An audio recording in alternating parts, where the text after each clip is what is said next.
years ago, a handful of women launched a new sport in Fort Wayne with helmets, hits, and jams. Since then, Fort Wayne Roller Derby has evolved into one of the Summit City's most unique athletic traditions. It's also a thriving volunteer organization that has donated more than $150,000 to charities benefiting women and children throughout Northeast Indiana.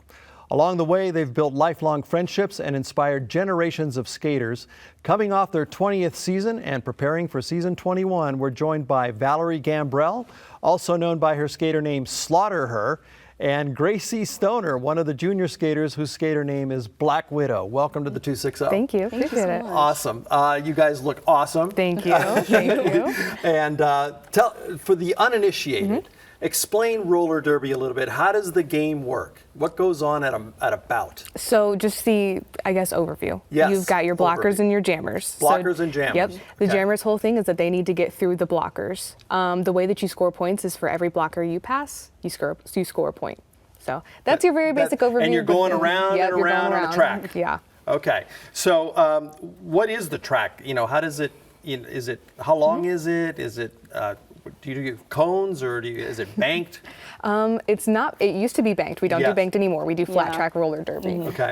No cones or anything. You actually have, it's a big like oval, but you've got rope that is taped down. So if you're skating, you can feel the rope. That way you know you're not going out of bounds. Okay.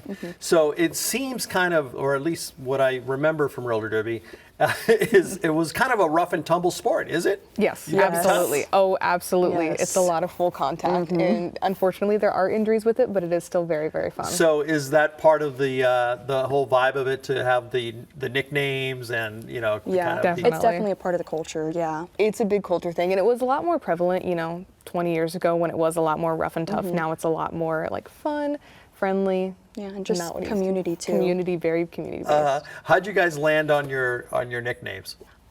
It's actually really funny. I came up with my derby name very last minute. I was in the car with my mom and we were going off this random generator online and we were looking and we just couldn't find anything that really suited me. And I was talking to my mom and she was like, how about Black Widow? And I was like, you know what? That'll work. All right, and you got the eyes going for you. How about your name? So- I'm a little scared of your name. Don't be. It's not very fitting. So I was a junior. When I played as a junior, my name was Victorious V. I was like, I guess this is fun for now. But going into the adult season, I was like, I want something a little more grown, a little more rough and tough. I spent like a month just trying to go through things, and somehow I made like a list of names that I thought and finally narrowed it down to Slaughter Her. Okay. All right. Now you mentioned juniors, so there's a pipeline, right? There's Yep. junior skaters and adult skaters. Explain that. Juniors, it starts, I believe, from 9 to 18. So once you turn 18, you're immediately an adult and you have to skate with the adults. Okay. Yes. And you both came up through that, the Yes. junior ranks? Yep. What's the difference? It's like the experience, I guess? The experience. So juniors is a lot more soft. We used to have what we called Tootsie Rollers, and those were our even younger kids. So Yeah. I know that I started as like a Tootsie Roller, and then I moved up to our Fort Wayne Derby Brats, and now I am in a Fort Wayne Roller Derby. It is a pipeline. They prefer you start as a junior just so that you can get your bearings, you know what you're doing, and that's also the purpose of our training camp. That way you can get in there, learn about that, learn how to skate. Right, and you got to learn the sport too. You gotta right? learn the sport. You That's gotta a learn huge the thing. rules. That's a big thing. So how do you recruit new skaters? Any way we can. Yeah, honestly. Things like this, we do a lot with social media, even just getting out and about in the community, making posters, posting them everywhere. Word of mouth is a big thing. A lot of people go and Yeah. they tell their friends, and then they bring their friends in. Okay, now it used to be women only, right? Yes. But now it's all gender. All inclusive. Yes. So and are the teams mixed? Some are. Like Fort Wayne, we are a mixed team, but there are other teams that choose to opt into women's only. Okay, and so when you're skating around, are you skating against men too? Yeah. Yes. Yeah? Yeah. So you need your helmet. You need your helmet, that's All for right. sure. So if I remember roller derby, there were a lot of like elbowing. Yeah. That's all happening too? No more elbows. You'll get some penalties for that. Oh, We is try that to right? keep it shoulders and hips only. There's also, you have a tradition of welcoming everybody, right? Absolutely, yeah. And that's important. Talk about that, the inclusivity of the absolutely. sport. Yeah, I'd say derby honestly originated because a lot of sports were more, how do I explain it? They weren't as inclusive. I mean, Yeah. it's a kind of blunt way to put it, but this was a sport that started because everybody wanted to feel welcomed. And over the years, you can see that it's definitely evolved to that. We make sure that we push that everybody can come to practices. We don't want anybody to feel like they're excluded from anything. Yeah. We push really hard for things like pride, inclusivity, things of that nature.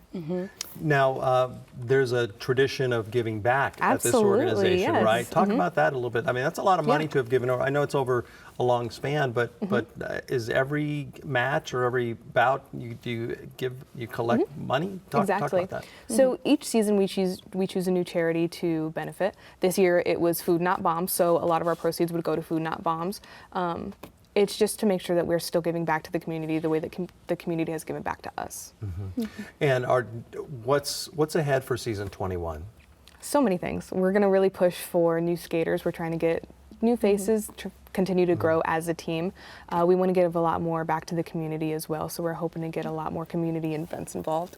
We do have quite a few community events lined up right now. I know that we are going to be at the Fort Wayne Pride Festival as well as the Decatur one. We're going to be at Open Streets, the Fort Wayne Tattoo Festival, and a bunch of other ones that we got planned. So what would you like to see for the sport to grow here in Fort Wayne?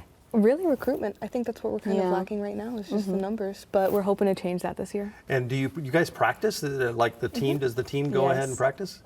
Is that a big part of your schedule and your Absolutely. your day? Every Tuesday, yes, we practice. Okay. And what are you learning in the practices? There's a whole lot of things. So we typically start off practice with just some warming up, getting your endurance up there, and then we go over gameplay. Like, here's what you should do in gameplay. And then typically the last half hours when we practice those skills, we put them into gameplay. So your last half hours when you're kind of getting rough and tough out there. Okay. And you score points by breaking through a wall of skaters. Exactly.